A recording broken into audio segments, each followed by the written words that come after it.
Œuvre de Maria Valtorta, tome 1, chapitre 49, intitulé L'adoration des bergers. Vision du jeudi 7 juin 1944, jour de la vigile du corps du Christ. J'écris en présence de mon Maître Jésus. Pour moi, tout pour moi. Revenu pour moi depuis tant de temps, tout pour moi. Vous direz, mais comment? Cela fait presque un mois que tu reviens à entendre et à voir, et tu dis que tu l'as enfin après si longtemps.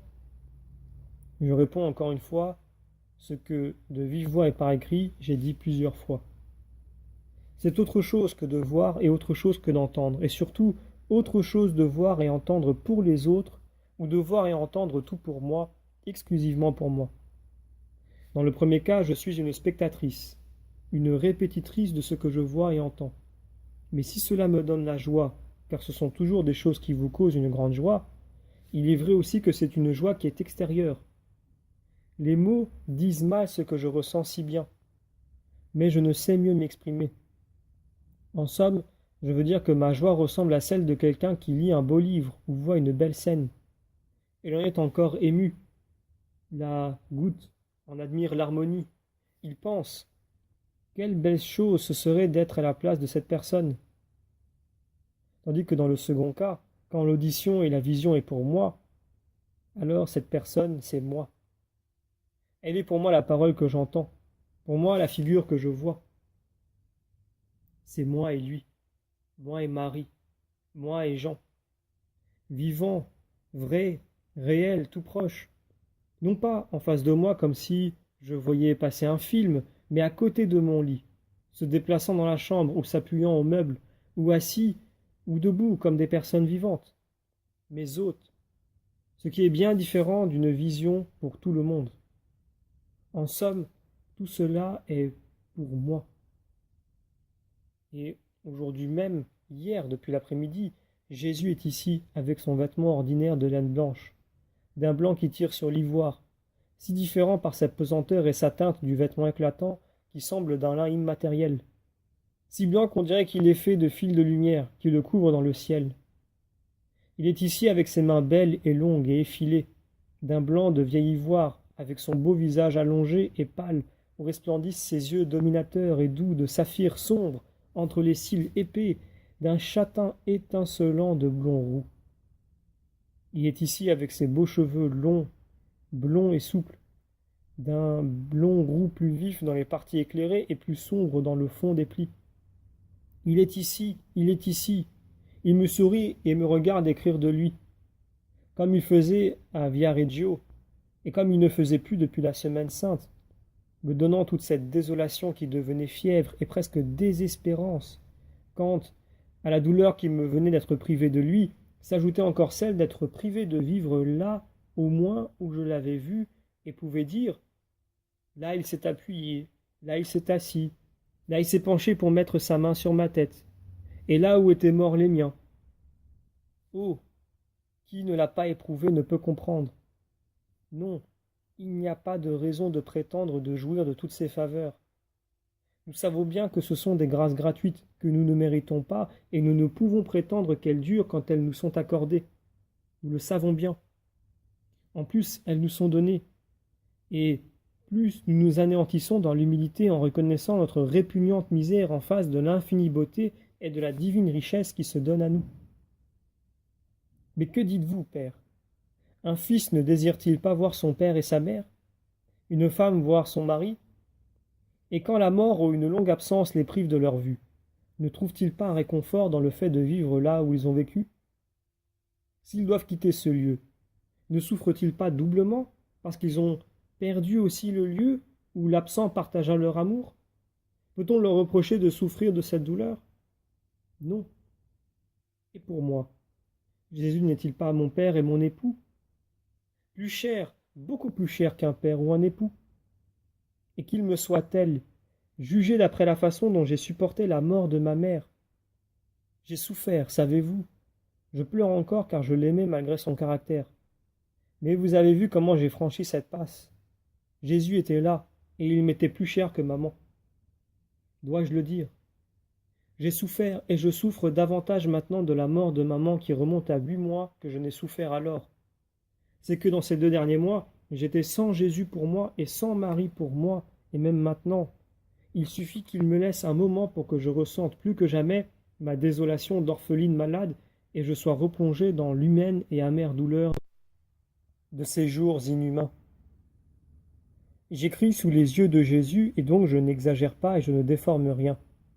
Ce n'est pas ma manière, d'ailleurs, mais même si j'étais ainsi, il me serait impossible de rester sous ce regard. J'ai écrit ceci en cet endroit où je n'ai pas l'habitude de le faire, car pour les visions de Marie, je ne les interromps pas par la manifestation de mon pauvre moi. Je sais déjà que je dois continuer à manifester ses gloires. Sa maternité à tous les instants n'a-t-elle pas été une couronne de gloire? Je suis très malade et il me coûte beaucoup d'écrire. Je suis une loque. Mais quand il s'agit de la faire connaître pour qu'elle soit davantage aimée, je ne calcule pas. Les épaules me font-elles mal? Le cœur cède? Ma tête souffre? La fièvre monte? N'importe. Que Marie soit connue toute beauté et tendresse, comme je la vois, par la bonté de Dieu et la sienne, et cela me suffit. Plus tard, je vois une vaste étendue de campagne. La lune est au zénith et elle cingle tranquille dans un ciel tout constellé. Les étoiles paraissent des clous de diamants enfoncés dans un immense baldaquin de velours bleu foncé. Et la lune rit au milieu avec sa figure toute blanche, d'où descendent des fleuves de lumière laiteuse qui donnent une teinte blanche au paysage. Les arbres dépouillés de leur feuillage se détachent plus grands et sombres sur cette blancheur, pendant que les murets qui surgissent çà et là ressemblent à du lait caillé. Une maisonnette dans le lointain semble être un bloc de marbre de Carrare. Sur ma droite, je vois une sorte de hangar qui est construit partie en maçonnerie, partie en bois. De là sort de temps en temps un bêlement intermittent et bref. Ce doit être des brebis qui rêvent ou qui croient l'aube proche à cause du clair de lune. C'est une clarté, excessive même, tant elle est intense, et qui s'accroît comme si l'astre s'approchait de la terre ou étincelait par suite d'un mystérieux incendie. Un berger s'avance sur le seuil. Il lève le bras à hauteur du front pour ménager ses yeux et regarde en l'air. Il semble impossible qu'on doive s'abriter de la clarté de la lune, mais elle est si vive qu'elle éblouit en particulier celui qui sort d'un enclos d'ordinaire ténébreux.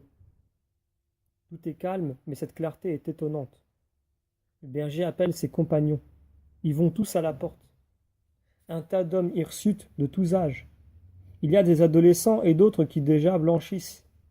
Ils commentent le fait étrange et les plus jeunes ont peur, spécialement un garçon d'une 12aine d'années qui se met à pleurer, s'attirant les moqueries des plus vieux. « De quoi as-tu peur, sotte que tu es ?» lui dit le plus vieux. « Tu ne vois pas que l'air est tranquille? Tu n'as jamais vu un clair de lune? Es-tu toujours resté sous la robe de la maman comme un poussin sous la poule couveuse? Mais tu en verras des choses. Une fois j'étais allé vers les monts du Liban, plus loin encore. Je montais, j'étais jeune et la marche ne me fatiguait pas. J'étais riche au Chili à cette époque. Une nuit, je vis une lumière, telle que je pensais qu'Élie allait revenir avec son char de feu. Le ciel était tout embrasé. Un vieux, le vieux c'était lui, me dit « Un grand événement va bientôt se produire dans le monde. » Et pour nous ce fut un événement. L'arrivée des soldats de Rome. Oh, tu en verras si tu vis. Mais le pastoureau ne l'écoute plus. Il semble n'avoir plus peur.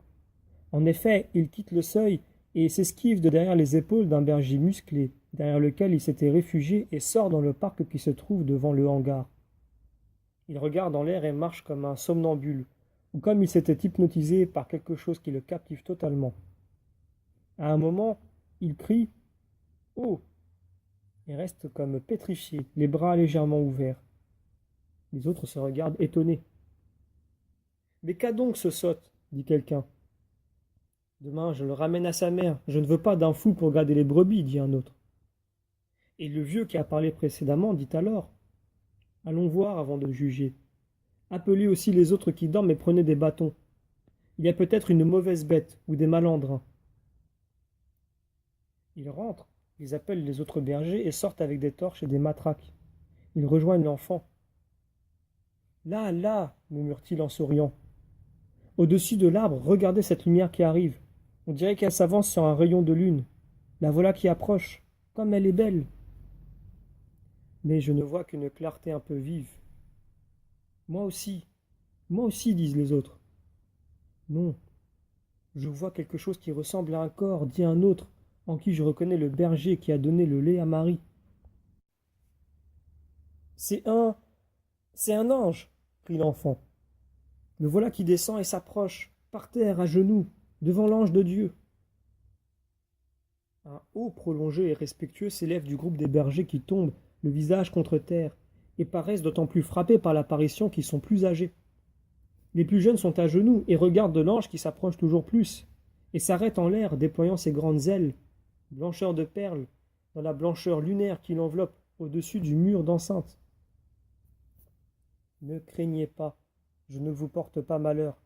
Je vous apporte la nouvelle d'une grande joie pour le peuple d'Israël et pour tous les peuples de la terre. La voix angélique, c'est une harpe harmonieuse qui accompagne des voix de rossignol. Aujourd'hui, dans la cité de David, est né le Sauveur. À ces mots, l'ange ouvre plus grandes ses ailes et les agite comme par un tressaillement de joie, et une pluie d'étincelles d'or et de pierres précieuses paraît s'en échapper. Un véritable arc-en-ciel qui dessine un arc de triomphe au-dessus du pauvre parc. Le Sauveur qui est le Christ. L'ange brille d'une lumière plus éclatante. Ses deux ailes maintenant, arrêtées étendues vers le ciel, semblent deux voiles immobiles sur le saphir de la mer, deux flammes qui montent, ardentes. Christ, le Seigneur. L'ange replie ses ailes de lumière et s'en couvre comme d'un survêtement de diamants sur un habit de perles. Il s'incline comme pour adorer avec les bras serrés sur le cœur et le visage qui disparaît, incliné comme il est sur la poitrine, dans l'ombre du haut des ailes repliées. On ne voit plus qu'une forme allongée et lumineuse, immobile pendant la durée d'un gloria. Le voici qu'il bouge. Il rouvre les ailes et lève son visage, où la lumière s'épanouit en un sourire paradisiaque, et il dit « Vous le reconnaîtrez à ces signes.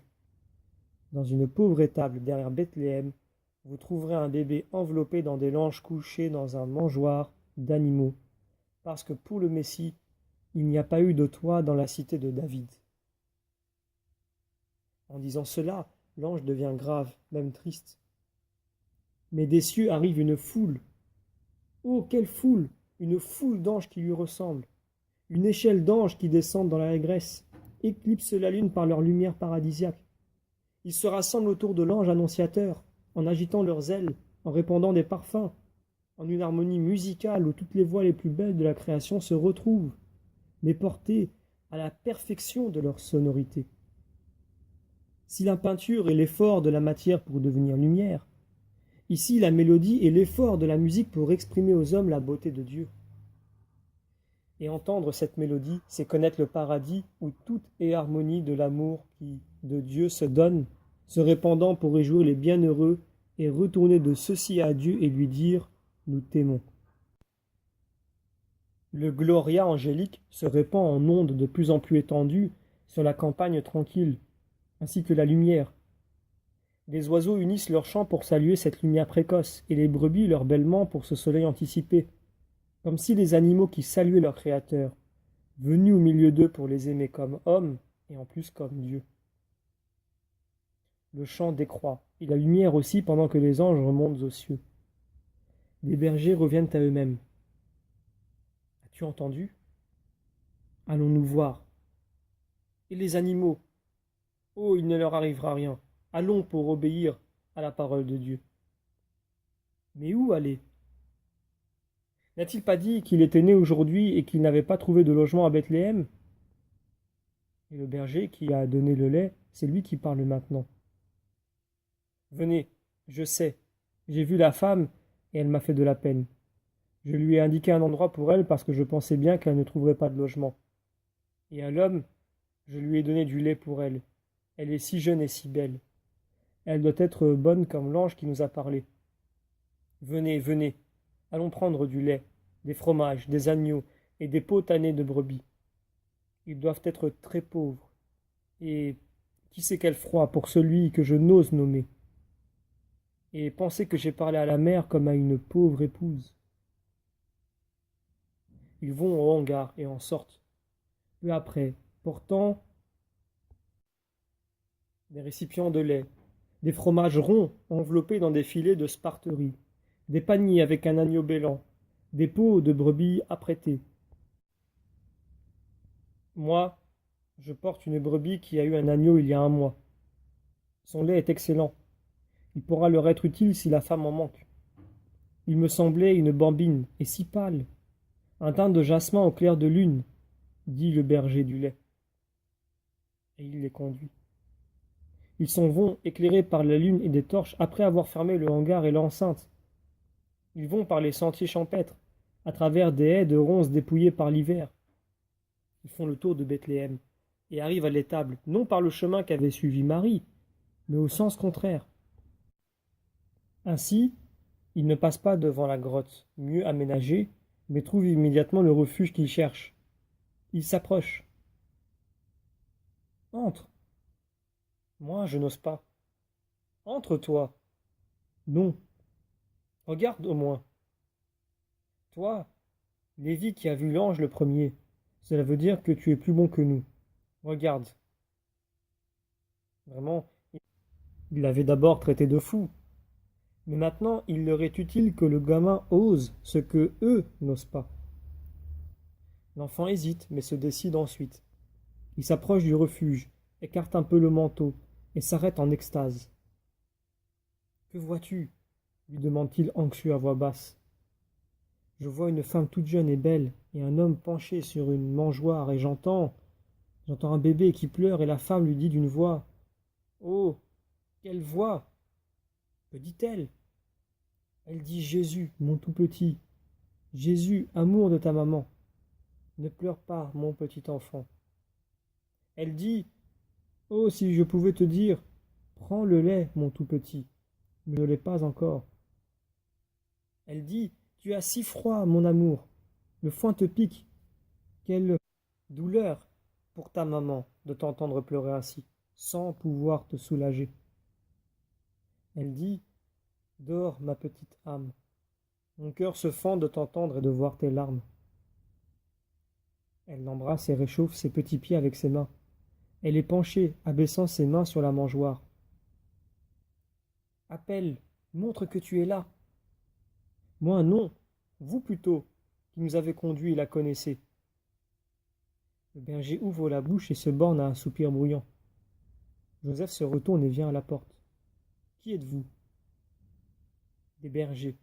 Nous vous apportons de la nourriture et de la laine. Nous venons adorer le Sauveur. Entrez. Ils entrent dans les tables qui s'éclairent à la lumière des torches. Les vieux poussent les jeunes devant eux. Marie se retourne et sourit. Venez, dit-elle, venez. Et elle les invite de la main et par son sourire, et elle prend le garçon qui a vu l'ange et l'attire à elle, tout près de la crèche. Et l'enfant regarde, radieux. Les autres, invités aussi par Joseph, s'avancent avec leurs cadeaux, et avec des paroles brèves, émues, les déposent aux pieds de Marie. Ils regardent le petit bébé qui pleure doucement et ils sourient, émus et heureux. L'un d'eux, plus hardi, dit « Prends, mère, elle est soyeuse et propre. Je l'avais préparée pour le bambin qui va bientôt naître chez nous. Mais je te la donne. Mets ton fils dans cette laine, elle sera douce et chaude. » Et il offre une peau de brebis, une très belle peau avec une longue toise de laine toute blanche. Marie soulève Jésus et l'en enveloppe. Elle le montre au berger qui, à genoux, sur la litière du sol, le regarde extasié. Ils se font plus hardis, et l'un d'eux propose il faudrait lui donner une gorgée de lait, ou, mieux, de l'eau et du miel. Mais nous n'avons pas de miel. On en donne aux tout petits. J'ai 7 enfants. Je suis au courant. Voilà du lait. Prends, femme. Mais il est froid. Il faut du chaud. Où est Élie? C'est lui qui a la brebis. Élie doit être l'homme au lait, mais il n'est pas là. Il s'est arrêté dehors et regarde par une fente et il est perdu dans l'obscurité de la nuit. Qui vous a amené ici? Un ange nous a dit de venir et Élie nous a conduits. Mais où est-il à présent? Un bêlement de la brebis le trahit. Avance, on demande de toi. Il entre avec la brebis, intimidé d'être le plus remarqué. C'est toi, dit Joseph qu'il reconnaît. Et Marie lui sourit en disant, tu es bon. Il traite la brebis et, trempant l'extrémité d'un linge dans le lait chaud et écumeux, Marie baigne les lèvres du petit qui suce cette douceur crémeuse. Ils sourient tous, et plus encore lorsque, avec le coin de la toile encore entre les lèvres, Jésus s'endort dans la tiédeur de la laine. Mais vous ne pouvez rester ici, il fait froid et humide. Et puis, avec cette odeur d'animaux, ça ne va pas. Et ça ne va pas pour le Sauveur. Je le sais, dit Marie, avec un grand soupir. Mais il n'y a pas de place pour nous à Bethléem. Prends courage, ô femme, nous allons te chercher une maison. Je vais en parler à ma patronne, dit l'homme au lait. Élie, elle est bonne, elle vous accueillera, dût-elle vous céder sa pièce. Dès qu'il va faire jour, je lui en parle. Elle a sa maison toute pleine, mais elle vous donnera une place. Pour le petit au moins, moi et Joseph, n'importe si nous restons encore par terre. Mais pour le petit, ne soupire pas, femme. J'y pense. Je raconterai à beaucoup de gens ce qui nous a été dit. Vous ne manquerez de rien. Pour le moment, prenez ce que notre pauvreté peut vous donner. Nous sommes des bergers. Nous sommes pauvres, nous aussi, dit Joseph. Et nous pouvons vous dédommager. Oh, nous ne voulons pas. Même si vous le pouviez, nous ne le voudrions pas. Le Seigneur nous a déjà récompensés. La paix, il l'a promise à tout le monde. Les anges disaient « Paix aux hommes de bonne volonté ». Mais à nous, il l'a déjà donnée, car l'ange a dit que cet enfant, c'est le Sauveur, le Christ, le Seigneur. Nous sommes pauvres et ignorants, mais nous savons que les prophètes disent que le Sauveur sera le prince de la paix, et à nous, il a dit d'aller l'adorer. Ainsi, il nous a donné sa paix. Gloire à Dieu au plus haut des cieux, et gloire à celui qui est son Christ. Et toi, sois bénie, femme, qui l'a engendré. Tu es sainte puisque tu as mérité de le porter. Commande-nous, comme une reine, car nous serons contents de te servir. Que pouvons-nous faire pour toi? Aimer mon fils, et avoir toujours dans le cœur vos pensées de maintenant. Mais pour toi, tu ne désires rien. Tu n'as pas de parents à qui faire savoir que ton fils est né? Oui, j'en aurai, mais ils ne sont pas près d'ici. Ils sont à Hébron. J'y vais, moi, dit Élie. Qui sont-ils? Zacharie, le prêtre, et Élisabeth, ma cousine. Zacharie? Oh, je le connais bien. En été, je vais sur ces montagnes où il y a de riches et beaux pâturages, et je suis l'ami de son berger. Quand je vais te savoir arranger, je vais chez Zacharie. Merci, Élie. De rien. C'est un grand honneur pour moi, pauvre berger, d'aller parler au prêtre et de lui dire « Le Sauveur est né ». Non, tu lui diras « Marie de Nazareth, ta cousine, a dit que Jésus est né et de venir à Bethléem ». C'est ainsi que je le dirai. Dieu t'en récompense. Je me souviendrai de toi, de vous tous. Tu parleras à ton enfant de nous? Oui. Je suis Élie, moi Lévi, moi Samuel, moi Jonas, moi Isaac, moi Tobie, moi Jonathan, et moi Daniel, et Siméon, moi, et moi mon nom est Jean. Moi je m'appelle Joseph et mon frère Benjamin, nous sommes jumeaux. Je me rappellerai vos noms. Il nous faut partir, mais nous reviendrons, et nous t'en amènerons d'autres pour adorer. Comment revenir au parc en laissant ce petit? Gloire à Dieu qui nous l'a montré. Fais-nous baiser son habit, dit Lévi avec un sourire d'ange. Marie lève doucement Jésus, et assise sur le foin, présente au baiser les pieds minuscules, enveloppés d'un linge. Ceux qui ont de la barbe se l'essuient d'abord. Tous presque pleurent, et quand ils doivent partir, ils sortent à reculons, laissant leur cœur près de la crèche. La vision se termine ainsi pour moi. Marie assise sur la paille avec l'enfant sur son sein et Joseph qui, accoudé au bord de la crèche, regarde et adore.